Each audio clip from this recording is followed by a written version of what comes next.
Welcome to lesson number 8, the final lesson in this Amateur Radio General Class Licensing course. Our first subject will be electrical and RF safety. I am always amazed at how little current it takes to be a real threat. For instance, 50 milliamps, that's 0.05 amperes, and you may not be able to let go of the circuit. 100 milliamps and your normal heart rhythm is disrupted. Don't forget to turn off the power before working on electrical equipment. If power is required, it is a good idea to keep your left hand in your pocket to avoid a current path through your heart. Remove jewelry, and remember that capacitors can hold charge even after the power has been shut off. Applying locks and tags to circuit switches and towers can save your life. If someone that you are working with is electrocuted, turn off the power immediately and call for help. Learning CPR and first aid are really good ideas. The National Electric Code sets the rules for electrical safety. Be sure to use the correct type of plug for the type of electrical service you will be using. Generators usually include a gasoline engine that generates exhaust.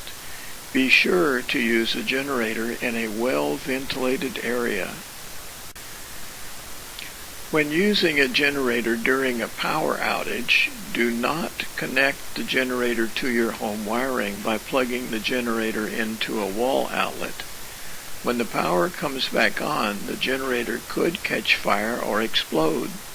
In addition, while the power is out, you could present a shock hazard to electrical workers working on that service.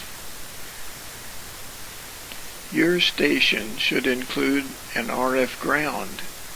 This is a physical wire from your station equipment to a copper ground rod driven 8 feet into the earth. The ground wire should be as short as possible to avoid a resonant length that acts as an antenna. Here is an illustration of how a station should be grounded. Notice the use of braid between the half-inch copper ground bus and the equipment. RF hotspots can occur, especially in stations located above the ground floor, because of a long ground wire. As a general, you will have greater flexibility to operate at frequencies and power levels of increased risk.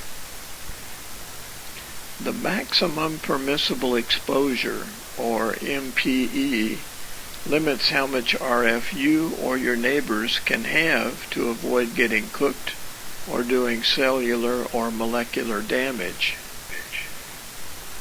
Power density is determined primarily by transmitter power, the gain and proximity of your antenna, and the duty cycle of the signal you are transmitting.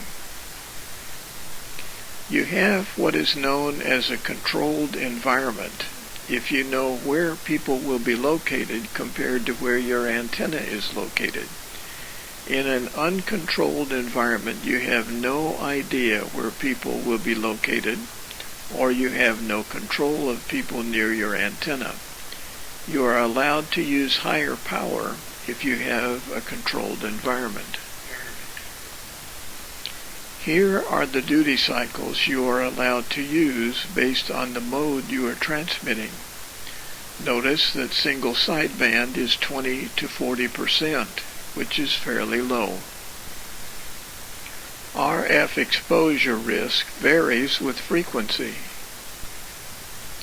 Here is a plot of RF exposure versus frequency. This chart shows that we are allowed to use more power if we have a controlled environment than if we have an uncontrolled environment. We must perform an RF environmental evaluation if the peak envelope power, the PEP, input to the antenna exceeds the limits that you see here.